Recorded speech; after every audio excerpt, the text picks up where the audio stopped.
Simple past tense with infinitives. Simple past টেন্সের সঙ্গে infinitives বসবে। ইনফিনিটিভসটা কি? দেখতে ভার্বের মতো, একটা কাজ হচ্ছে, তার রোল সেন্টেন্সের মধ্যে ভার্ব নয়, ভার্ব অন্য কেউ থাকে, সেটা হচ্ছে ইনফিনিটিভস।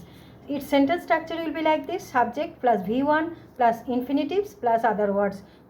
বাক্যের গঠন এইভাবে হবে: প্রথমে সাবজেক্ট, তারপরে ভার্বের বেস ফর্ম বসবে, তারপর ইনফিনিটিভস, তারপর অন্যান্য শব্দ। ইনফিনিটিভস বসাতে গেলে মেন ভার্বের সঙ্গে টু বসবে। তুমি কোথায় খেলতে গিয়েছিলে? এই সেন্টেন্সটার মধ্যে দুটো ভার্ব আছে, একটা হচ্ছে যাওয়া আর একটা হচ্ছে খেলা। তাহলে মেন ভার্ব কোনটা? যাওয়া। তাহলে কোথায় আগে WH ওয়ার্ডটা আগে বসাবো। কোথায়? হোয়ার ডিড ইউ, যেহেতু পাস্ট টেন্স আছে ডিড দিয়ে প্রশ্ন করব। হোয়ার ডিড ইউ গো, যেহেতু ডিড বসে গেছে সেই জন্য আর ওয়েন্ট হবে না, গো হবে main verb. Where did you go to play, to প্লেটা হচ্ছে ইনফিনিটিভস। আমি খেতে চাই, আই ওয়ান্ট টু ইট। আমি খেতে চেয়েছিলাম, আই ওয়ান্টেড টু ইট, এটা টু ইটটা হচ্ছে ইনফিনিটিভস। সে খেতে চায়, she wants to eat, main ভার্বের সঙ্গে এস বা ইয়েস যোগ হবে, এখানে এস যোগ হয়েছে। সেই রকম সে পিৎজা খেতে চেয়েছিল, এর মধ্যেও দুটো ভার্ব আছে, একটা চাওয়া আর একটা খাওয়া। তাহলে সি ওয়ান্টেড, সে চেয়েছিল, এটা হচ্ছে মেন ভার্ব, সেটা হচ্ছে simple past tense.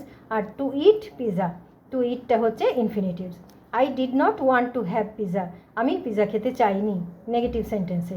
I did not, যেহেতু পাস্ট টেন্স আছে সেই জন্য ডিড নট বসবে। আই ডিড নট ওয়ান্ট, যেহেতু ডিড বসে গেছে সেই জন্য ওয়ান্টেড হবে না, ওয়ান্ট হবে। টু হ্যাভ, টু ইট মানেও খাওয়া, টু হ্যাভ মানেও খাওয়া। Pizza, I did not want to have pizza, আমি পিৎজা খেতে চাইনি।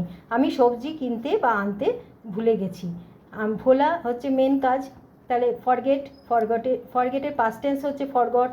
I forgot to bring or to buy vegetables, আমি সবজি কিনতে বা আনতে ভুলে গেছি।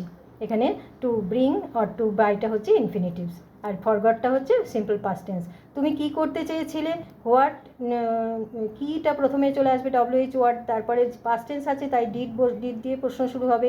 What did you want, wanted হবে না, ওয়ান্ট হবে, যেহেতু ডিড বসেছে। টু ডু, করতে, এটা হচ্ছে ইনফিনিটিভস। যদি বলে তুমি কি করতে চাও, যে প্রেজেন্ট, এটা প্রেজেন্ট টেন্সে আছে, তাহলে ডিড না হয়ে ডু হবে। What do you want to do, তুমি কি করতে চাও? আমি রোজ প্র্যাকটিস করব বলে ঠিক করেছিলাম, তাহলে ঠিক করাটা হচ্ছে মেন কাজ। আই ডিসাইডেড টু প্র্যাকটিস করতে, তাহলে টু প্র্যাকটিসটা হচ্ছে infinitives. Everyday, I decided to practice everyday, আমি রোজ প্র্যাকটিস করব বলে ঠিক করেছিলাম।